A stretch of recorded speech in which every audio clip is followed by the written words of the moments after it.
Low income கேட்டகரியில் இருக்கக்கூடியவங்கள பார்த்தோம் அப்படின்னா, எல்லா மாதமும் உங்களால சேமிக்க முடியாது.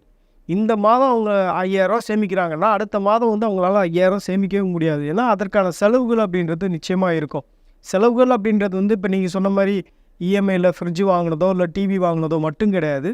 அவங்கள சார்ந்து இருக்கக்கூடிய உறவுகளுக்கு ஏதாவது ஒரு கமிட்மெண்ட்டா அவங்க வந்து விசேஷங்களுக்கு போ வேண்டியது இருக்கும்.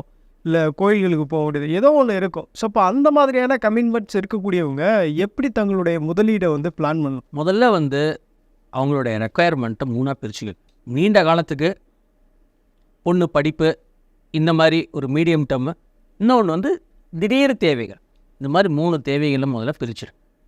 இந்த சேமிக்கிற ரூ. 1500 ரூ. 2000 பணத்தையே பிரித்து முதலீடு பண்ணுங்க. 500 500 500 1000 500 1000 என்ன தேவையோ அதுக்கு தகுந்த மாதிரி முதலீடு பண்ணிங்க. ப்ரிஃபரபிளி என்ன பண்ணுங்கன்னா, ஒரு post office, bank RD, mutual fund SIP, இந்த மாதிரி ஃபினான்ஷியல் அசட்ஸாக இன்வெஸ்ட் பண்ணுங்கள். கோல்டு வாங்குறது, வீடு வாங்குறது, லேண்ட் வாங்க. அஃப்கோர்ஸ் அந்த பணத்தில் நம்ம கோல்டோ இல்லை வீடோ வாங்க முடியாது. பட் பெரிய முடிவுகளை எடுக்காமல் சின்ன சின்னதாக ஃபஸ்ட்டு டெஸ்ட் கிரிக்கெட் விளையாடுங்க. அப்புறம் ஒன் டே போங்க, அப்புறமா T20 போங்க. ஸோ முதல்ல நீங்கள் வந்து கொஞ்சம் கொஞ்சமாக 3 கோலை முதல்ல ஸ்ப்ளிட் பண்ணிக்கோங்க.